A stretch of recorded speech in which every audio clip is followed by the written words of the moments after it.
Good Morning Business, Business Today.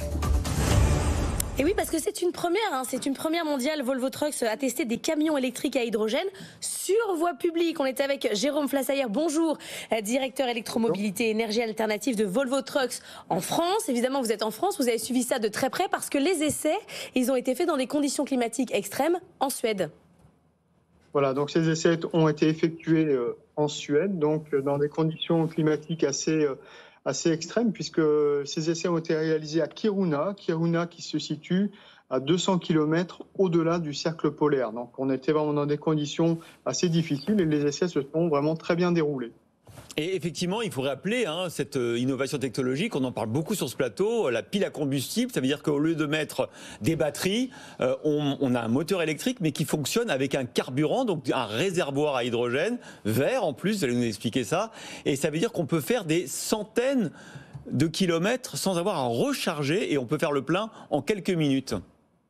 Alors en fait, un camion à hydrogène, comme on l'appelle communément, ou à pile à combustible, c'est à la base un camion électrique sur lequel on a retiré des batteries. Donc ça reste un camion qui est zéro émission et sur lequel on rajoute un composant qui est une pile à combustible qui fonctionne à partir d'hydrogène et qui transforme cet hydrogène en électricité et en vapeur d'eau.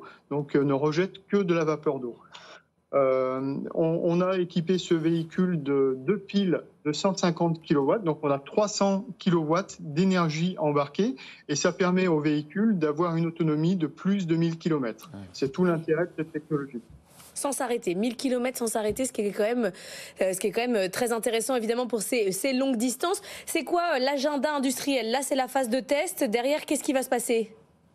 Donc, ce qu'il faut vraiment se dire, c'est qu'on est en phase de développement. On fait rouler sur route ouverte aujourd'hui notre premier prototype, mais on a encore toute une phase de développement et de qualification, d'homologation de ces produits. Et on les attend aujourd'hui sur les marchés européens notamment, puisqu'on va commencer par l'Europe, puis ensuite les États-Unis, sur la fin de, je dirais, la décennie. Donc, ce sera aux alentours 2027-2028, très probablement. Alors, comment vous voyez d'ailleurs l'évolution du marché du transport routier? Volvo, vous commercialisez bien évidemment, comme beaucoup d'autres constructeurs, des camions électriques à batterie. À l'horizon 2030, vous pensez qu'on va basculer complètement, que finalement la batterie n'est qu'une transition et qu'on va basculer complètement sur l'hydrogène, à commencer par les camions? Alors notre ambition, elle est très claire, elle est de réduire notre empreinte carbone et là où on émet le plus aujourd'hui, ce sont nos camions qui sont en activité chez nos clients. Et nos ambitions sont claires. En 2050, on veut avoir réduit de 50% nos émissions de CO2 globalement chez Volvo Trucks, et puis d'avoir réduit nos émissions de 100% en 2040 pour que dès 2050, pour les accords de Paris, ce soit l'ensemble de notre parc roulant qui soit neutre en carbone. Donc le mix énergétique, on voit trois voies parallèles pour atteindre ces objectifs-là. Le premier, c'est continuer à travailler sur des moteurs à combustion interne. Ce sont des moteurs, des véhicules équipés d'un moteur comme on les connaît aujourd'hui, mais par contre alimentés avec des carburants renouvelables.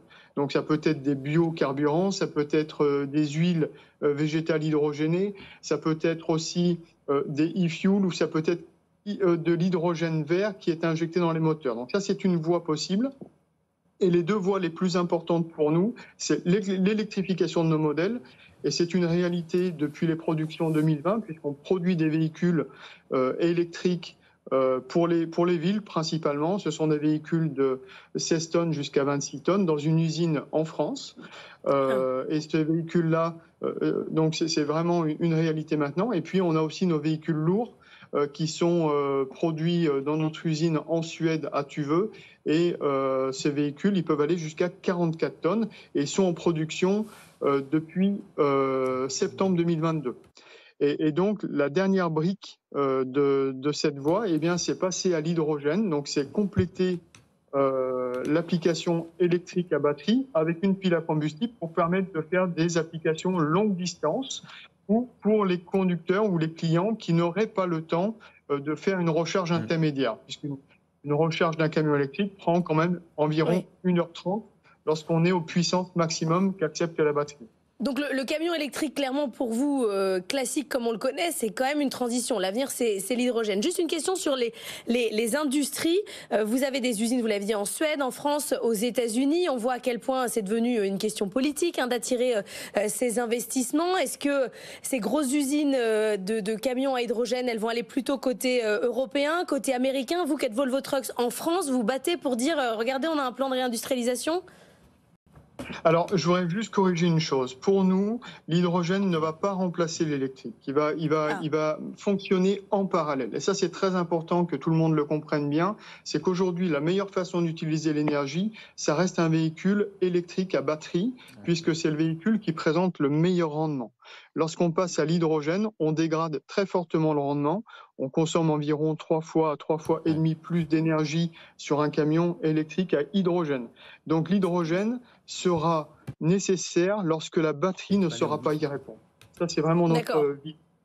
Après, sur la localisation de ce développement, nous avons bâti un partenariat avec un de nos concurrents, puisque c'est Daimler Truck. Donc le groupe Volvo s'est associé à Daimler Truck pour créer une nouvelle entreprise qui s'appelle Cellcentric et qui a pour objectif de développer et de produire la pile à combustible pour le poids lourd. Et cette entreprise est basée en Europe. Merci beaucoup, Jérôme Flassaillère, directeur électromobilité énergie alternative de Volvo Trucks France.